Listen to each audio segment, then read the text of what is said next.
Hello, welcome back. My name is Ari and today I am doing a library haul plus story time. Now, when you think of library haul, you think of books that you borrow from the library, but that is not what this is. Every few months my library has a book sale and I bought some books from the library book sale. So we're gonna talk about that today.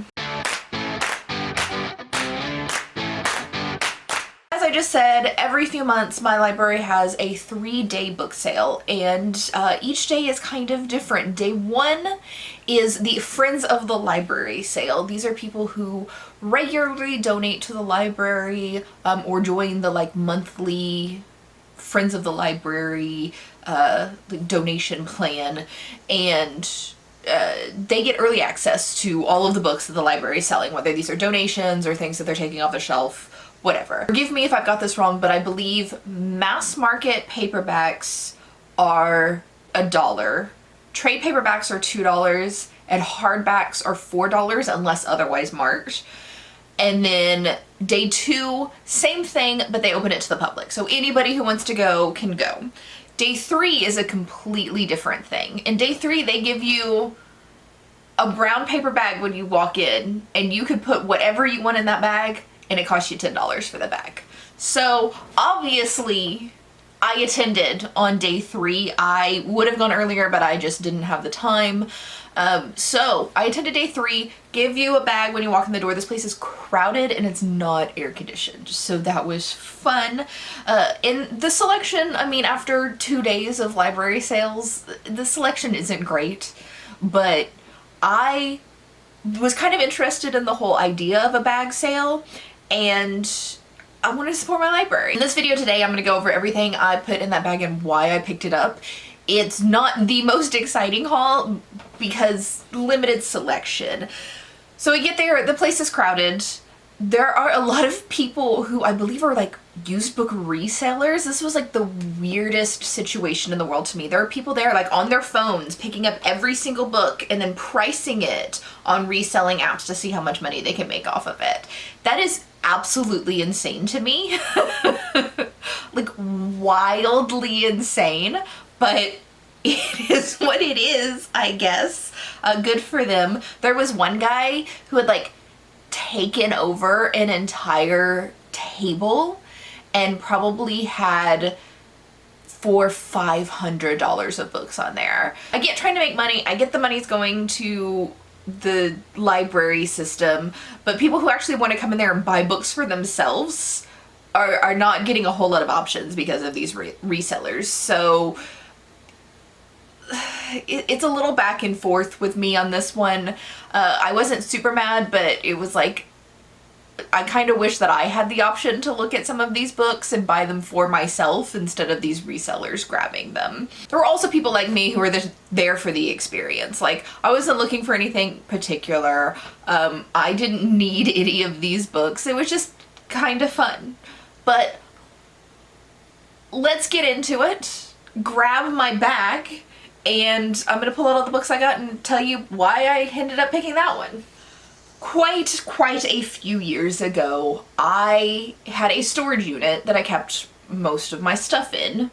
The storage unit ended up flooding for absolutely no reason, and the company that I rented from never bothered telling anybody hey, your storage unit had flooded. So when I had moved my stuff out of the storage unit, I realized that a ton of my belongings had been entirely destroyed with mold and water damage. Included in those belongings were a couple boxes of books. So most of my books were fine because it would be stacks of boxes, and only the bottom box was full of destroyed books. I lost a lot of books, and the books weren't organized super well within those boxes, so I've got missing books in series. A lot of them I've gotten rid of. I don't care about the series. I don't necessarily need it on my shelves. Still, I've got some incomplete series. One of those series is the Mortal Instruments series, and specifically the first 3 series, sub-series, mini-series. I don't know what we call like series within series, but it's the first 9 books basically that I have lost. So I saw some Mortal Instruments books there. There was only these 2. I knew I was missing books, but I didn't remember which ones I'm missing.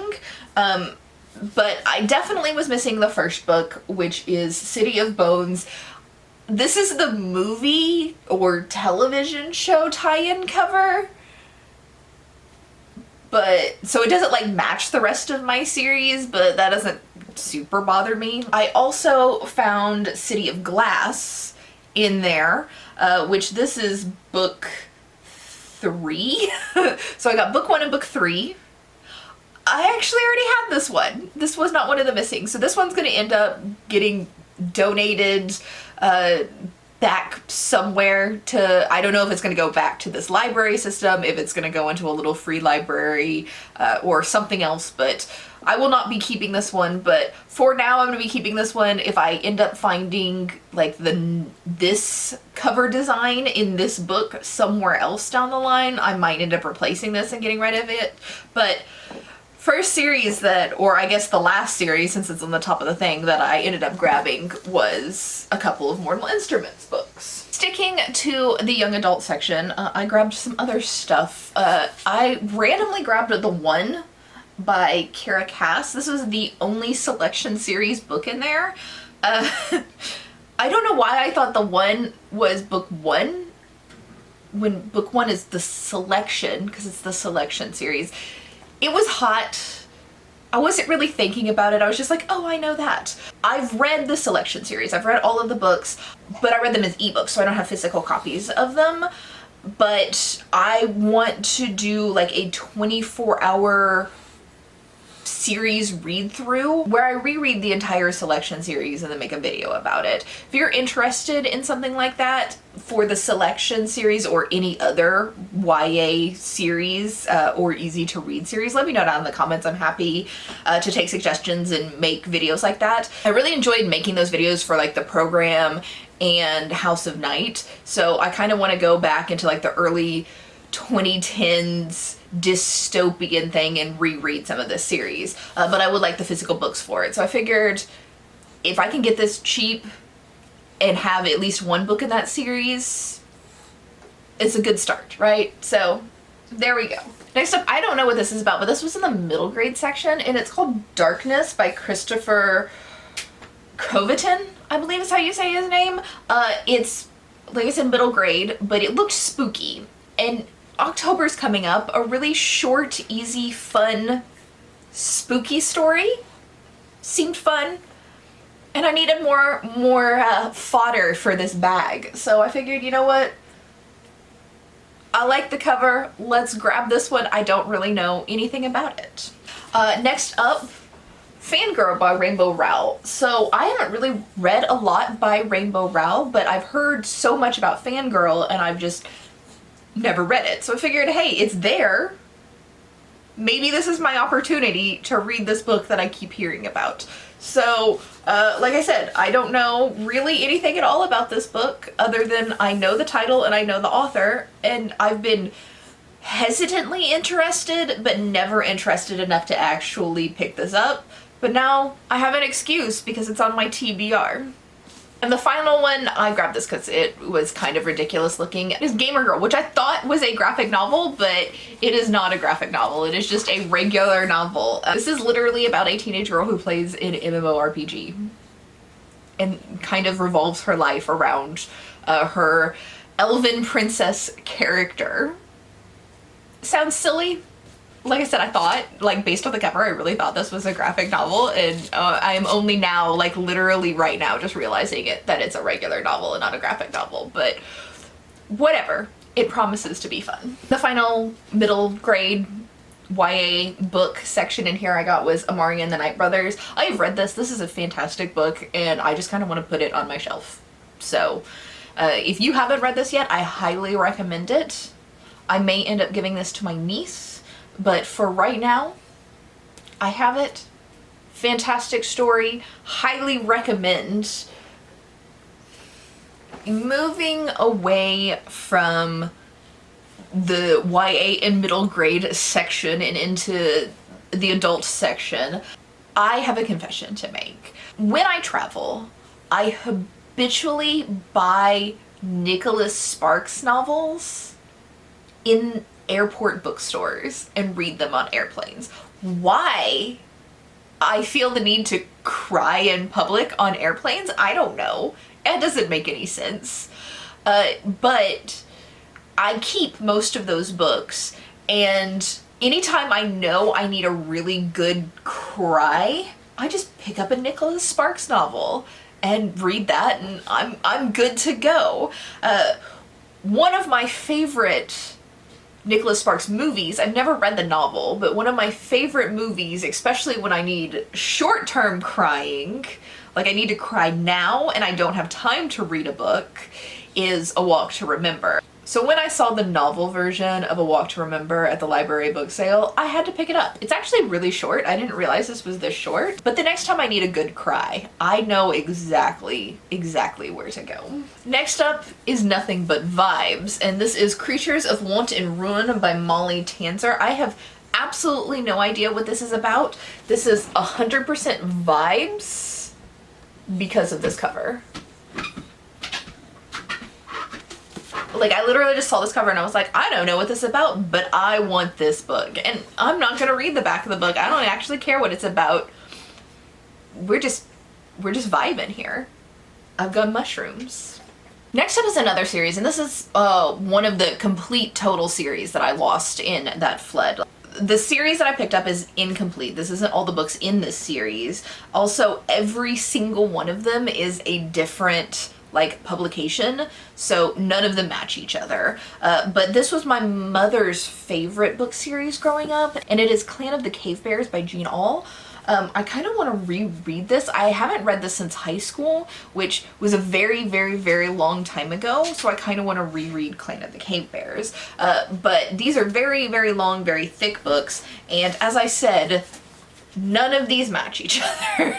And I don't even know, this is the first book in the series, but according to the list inside the book, I have book 1, book 4, and book 5. So, yeah. I also found a book news clipping from 2002 in one of these books, so that's kind of fun. Next up, straight out of left field, I have The Gargoyle by Andrew Davison. I remember this book from my childhood. I remember this is a book that my mom had that is some sort of dark, slightly historical fantasy romance that I wasn't supposed to read because of the sexual content in it. For some reason this cover stuck in my head, and then when I saw this book sale, I'm like, this was something forbidden to me as a child. I need to read it now as an adult and see what I missed out on, which I know, I know from the premise that this is going to be awful.